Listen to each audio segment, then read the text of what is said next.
Invite करता हूं कार्यक्रम में। वीरेंद्र जी, कल जो 51 प्रत्याशियों की सूची बीजेपी ने घोषित की, एक तो सूची देख के लगा कि काफ़ी रिपीटिशन हुआ है, यानी अधिकांश मेंबर ऑफ पार्लियामेंट्स को वापस टिकट दे दिया है, लेकिन जो बहुत हवा में उड़ रहे थे उनके बहुत लोगों के टिकट भी रोक लिए गए हैं। देखिए, जो 51 नाम है उसमें खाली एक टिकट बदला गया है, वो है साकेत मिश्रा का श्रावस्ती से। बाकी 50 वही नाम है जो चुनाव लड़े थे। भाजपा ने 2 हारी हुई सीटों पर नए नाम दिए, एक अकबरपुर से अम्बेडकर नगर से रितेश पांडे का और कृपा शंकर सिंह का जौनपुर से। ये दोनों भाजपा के पास नहीं थी। तो देखा जाए तो भाजपा ने 51 में खाली एक सीट पर रिस्क लिया प्रत्याशी बदलने का। पहले बहुत शोर मचा कि 10 मंत्री चुनाव लड़ेंगे, डिप्टी सीएम को चुनाव लड़ाया जाएगा और फलाने मंत्री लड़ेंगे और सबको केंद्र में ले जाया जाएगा, ऐसा हो जाएगा वैसा। कुछ नहीं हुआ और फिर वही सब पुराने नाम आ गए आपके सामने जी। आज 75 साल वाला फार्मूला भी हेमा मालिनी ने फेल कर दिया। हालांकि सत्यदेव पचौरी और रमापति राम शास्त्री अभी भले अटके हैं, लेकिन हेमा मालिनी का टिकट क्लियर हो गया। तो ये 75 वाले पर भी बीजेपी ने रिलैक्सेशन दे दी, छूट दे दी। तो ये उत्तर प्रदेश की जो सीटें आई हैं इसमें साफ है कि कहीं कोई रिस्क नहीं ली गई है और जो सीटों पर कोई असमंजस है उन पर आगे वार्ता होगी, उनका ऐलान होगा। एक सीट को लेकर काफी चर्चाई, ब्रिजभूषण का टिकट क्यों नहीं, क्यों उनका नाम अभी रुका हुआ है, उनके नाम पे विवाद है, पहलवानों ने उनके खिलाफ आंदोलन किया। विवाद तो टेनी के भी नाम पे था, टेनी को दे दिया, ब्रिजभूषण को नहीं दिया। तो ये जरूर है कि ब्रिजभूषण को थोड़ा हाथ पैर पटकने के बाद शायद टिकट दे पार्टी, ये मैसेज देना चाह रही होगी। वरना विवाद पे बहुत ज्यादा कोई भाजपा ने इस पे विचार नहीं किया, ऐसा लगता है। दूसरा, ब्रिजेश जी, उत्तर प्रदेश में जो लड़ाई है, अगर इस लड़ाई को आप देखिए तो 70 और 10 की लड़ाई दिखती है। उम्मीद यह थी कि जब बड़ा गठबंधन होगा, मायावती या जयंत चौधरी, अखिलेश यादव, राहुल गांधी ये सब मिलकर लड़ेंगे तो बीजेपी को उत्तर प्रदेश में बहुत भारी समस्या का सामना करना पड़ सकता है। लेकिन जैन टूट गए, पश्चिमी उत्तर प्रदेश में पावर कम हो गई, मायावती आई नहीं, अखिलेश और कांग्रेस साथ हैं।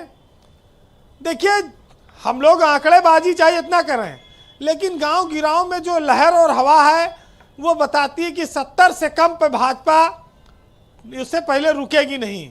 70 सीटें लगभग वो जीत सकती है, 10 सीटों में सपा और कांग्रेस के हाथ आ सकती हैं। आगे क्या होगा ये तो पता चलेगा समय के हिसाब से। लेकिन ये पहला मौका है कि अब की बार चौधरी परिवार से कोई चुनाव मैदान में नहीं होगा। जयंत चौधरी के परिवार से उनकी किस्मत इन दिनों लेकिन बुलंद है। भाई सपा में रहे, राज्यसभा ले लिए, भाजपा में गए, आज एक MLC ले लिए, कल मंत्री भी इनका कोई बन जाएगा।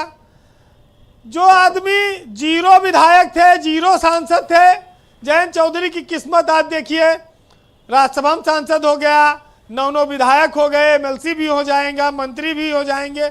ऐसी किस्मत चटकी इतना तो अनुप्रिया पटेल की भी नहीं चटकी होगी जितना जयंत चौधरी की समय चल रही है। जाट गुर्जर समीकरण का उन्होंने भरपूर फायदा उठाया है और किस्मत तो देखिए खराब कही जाएगी पवन सिंह की, जिनको टिकट मिलने के बाद लौटाना पड़ा।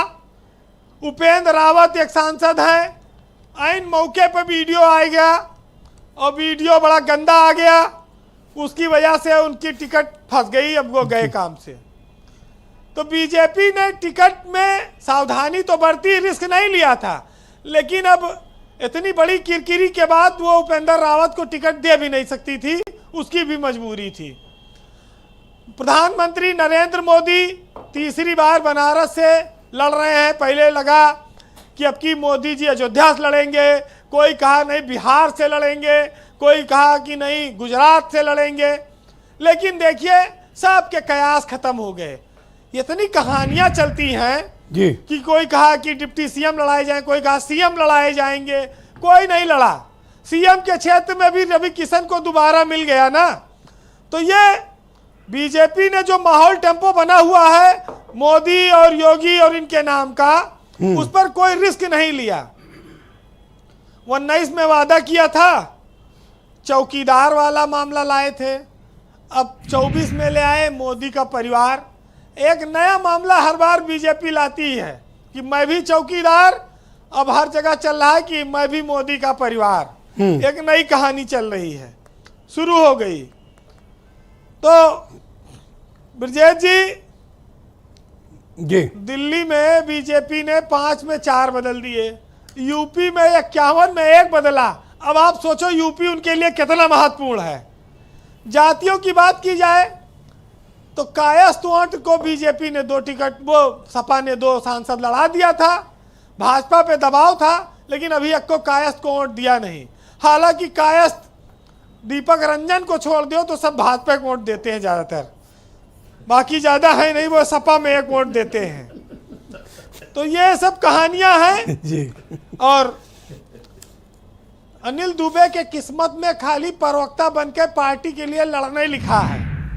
जब जब वक्त आएगा तो कभी अनुराधा ले जाएंगी, कभी मुन्ना सिंह पाएंगे, कभी मेराजुद्दीन पाएंगे, कभी कोई गुर्जर पाएगा, कोई जाट पाएगा। लखनऊ आते आते गुब्बारे गैस निकल जाती है और लोक दल के नलके का पानी खत्म हो जाता है और अनिल दुबे फिर प्यासे बैठे रह जाते हैं। ये भी हम सब मिलकर इस बात की पैरवी करेंगे कि इनके लिए कुछ होना चाहिए। सीनियर आदमी है। देखिए, सियासत में एक चलन हो गया है, इस शेर से सुनिएगा मजा आएगा। सियासत में वही लोग कामयाब हैं। सुनिएगा कि हर घड़ी चश्मे खरीदार में रहने के लिए और कुछ तो हुनर चाहिए बाजार में रहने के लिए। और मैंने देखा है जो मर्दों की तरह रहते थे मस्खरे बन गए दरबार में रहने के लिए, और अब तो बदनामी से शोहरत का वो रिश्ता है कि लोग नंगे हो जाते हैं अखबार में रहने के लिए। वाह वीरेंद्र जी वाह, पहली बार है मैं देख रहा हूँ कि पैनल में हर कोई चाहता है कि अनिल दुबे एमएलसी बन जाएं, राज्यसभा चले जाएं या लोकसभा लड़ने, मतलब हर कोई चाहता है। राजेश चौधरी तक सिफारिश कर रहे हैं, सपा वाले सिफारिश कर रहे हैं, सुरेंद्र राजपूत तो लड़ रहे हैं उनके लिए कि किसी तरह बन जाए। हाँ, कुछ कह रहे थे क्या आप राजेश जी? ब्रजेश जी, अब तो अनिल दुबे जी की पार्टी सरकार में है, अपार संभावना है उत्तर प्रदेश के अंदर। आप चिंता मत करिए, आपकी भावना